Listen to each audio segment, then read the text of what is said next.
I spoke with Mohammed Yunus Nassimi last week. He's just one of the many Afghan refugees who helped Canadian forces and risked their lives during the Afghanistan war. He's living with his wife and 6 kids in a hotel room, running out of money and worried he won't be able to feed his family. They've been waiting since October for the green light to come to Canada. The Minister of Immigration, Refugees and Citizenship, Sean Fraser, is with us now from Halifax. Hi, Minister Fraser. Good to see you again. Thanks for making the time. It's a pleasure to be here. Thank you. I do have a number of questions on the announcement you made today with respect to Ukrainian refugees, but I do want to start off with the situation as it concerns Afghan refugees. We have heard over the last few weeks multiple accounts on this program through other news outlets of Afghans who are just really beyond disappointed in your government. They're stuck in Afghanistan or elsewhere. They're waiting to hear about their applications for weeks, for months, waiting to see if they're going to get travel documents, fearing for their lives. They're fearing for their families' lives. They've told us, they've told our audience this. They're pleading with you. The opposition is pleading with you to streamline the process to get them here. Will you? We're going to do everything we can to get people here as quickly as possible. I would point out that there's now more than 11,000 Afghan refugees who've landed in Canada. There's another chartered flight arriving tomorrow in Calgary. We're starting to see a regular pace of arrivals, which is very encouraging to me. That said, we continue to hear about unique obstacles that face individuals who are trying to leave Afghanistan that are atypical compared to other humanitarian crises we've responded to. We continue to work with partners in the region with different organizations to help secure safe passage for people outside of Afghanistan, and we'll continue until we make good on our commitment to resettle 40,000 Afghan refugees. It's what we said we're going to do, and we're not going to stop until we achieve that goal. Minister, when you say you're doing everything you can you be more specific? I fully acknowledge, like you've said in the past, that the situation with the Taliban, the situation inside Afghanistan certainly isn't analogous to other places, even like Ukraine and the rest of Europe. There are heightened dangers there. Clearly, we've heard from people waiting to come, people who worked for our government during the Afghanistan war, who are waiting to come to this country about how in danger they feel. So I am fully acknowledging that. But what specifically is your government doing to accelerate the process, to help the process at all for them there? Look, thank you. And there's a number of different things that we've done and continue to do to help accelerate the process. One of the challenges that we've run into with respect to this particular effort is driven from the fact that, that those challenges you mentioned on the ground are a result of the fact that we made commitments to specific groups. So one of the things that we've done was we've created specific streams, for example, for those who've served alongside Canada during our mission in Afghanistan, a separate specific stream for those who are extended family members of people who've been previously resettled. And we continue to leverage additional spaces through both the government-assisted and private sponsorship stream. The challenge when we actually made a commitment to specific individuals rather than a random 40,000 people on the basis of their contribution to Canada or a family connection is that we're dealing with largely a population that remains inside Afghanistan. So we work with nonprofit partners. We correspond with allies across the world who are facing similar challenges. We have conversations with partners in the region to see if we can identify solutions to facilitate the safe passage of those who are still in Afghanistan. And then we work with groups that are closer to being ready for travel to see if we can expedite their arrivals to Canada. If this was merely a matter of political will, we would have resettled 40,000 Afghan refugees some time ago. But we've made a specific commitment to specific people that are facing unique challenges, and we owe it to them to work until we overcome those challenges to allow them to resettle in Canada. Respectfully, though, if your government is doing everything it can to address those circumstances that, as you rightly point out, those specific groups face, why are they testifying before committee, risking their lives to appear on our program, to express how they really don't feel like your government is doing that? They feel alone. They feel like their kids are starving, like they can't put food on the table. They're worried. They're moving their whole family 4 times in a month. I'm not trying to imply that you're not aware of that or that you're dismissing it, but they certainly don't feel like your government is doing everything it can. Yeah, and look, I appreciate where they're coming from. The reality that they're living through is that they've been separated from their families who are facing untold dangers. You can't have an ounce of humanity and not see the extraordinary pain that these people are living through and suffering with.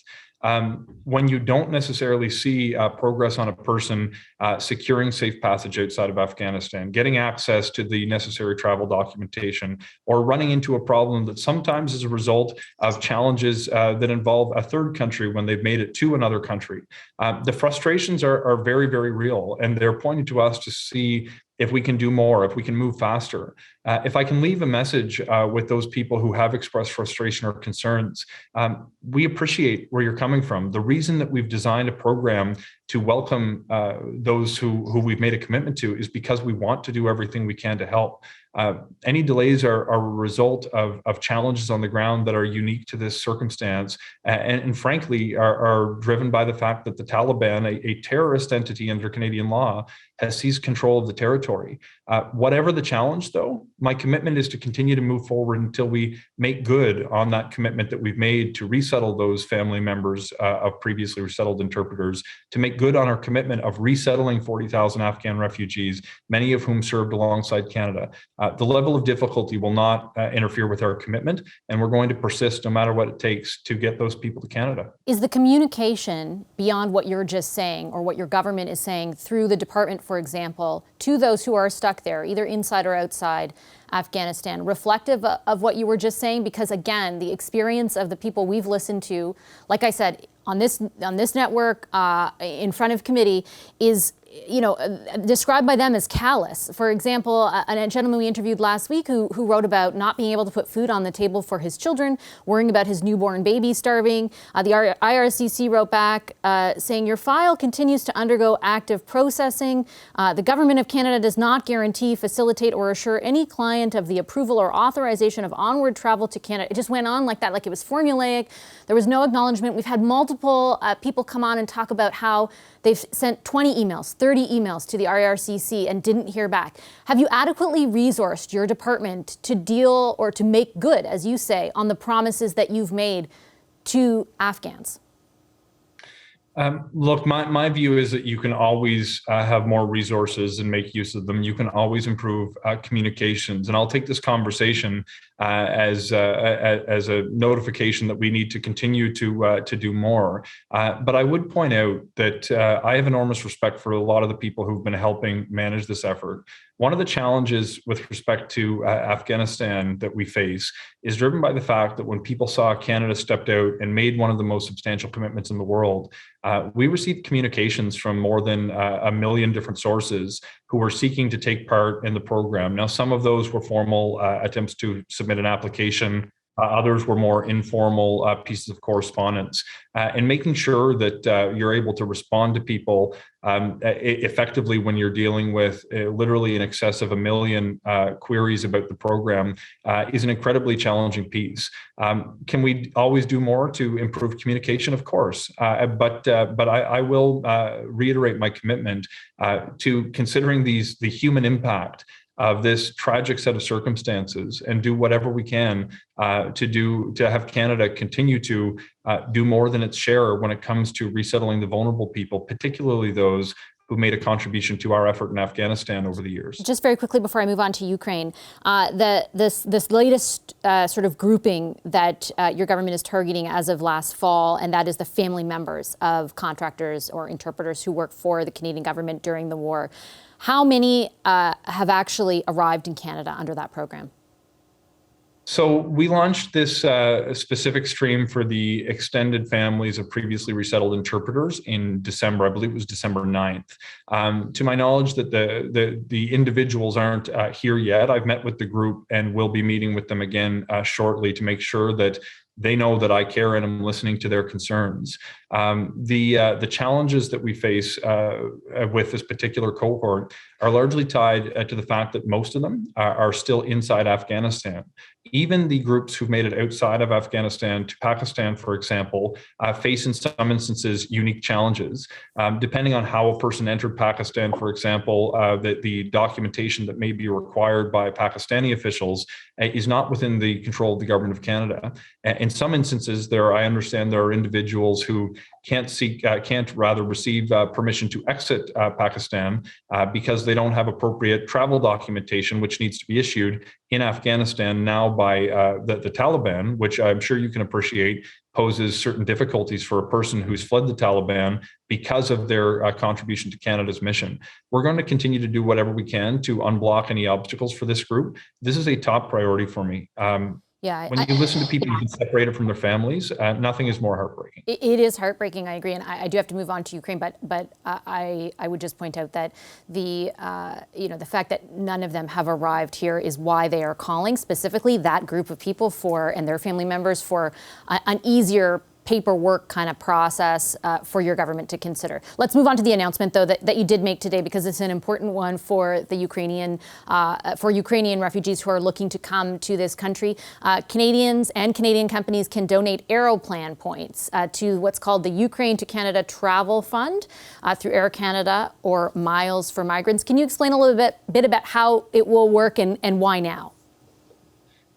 Yeah, thank you for this question. So one of the unique aspects of the Ukrainian response is that we're not dealing with a group of people who've necessarily fled their country and find themselves all grouped in one location where they've been approved for travel and are just waiting for an airplane.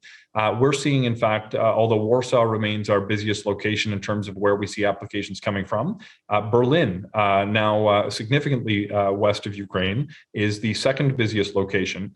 We're seeing that the migration flows are unpredictable. And when people spread all across Europe, who may have been approved or may be applying to take part in Canada's program, you realize that a charter solution may be appropriate for certain people in certain locations, but having an option to take advantage of widely available commercial flights is actually a very effective, efficient way for people to come to Canada.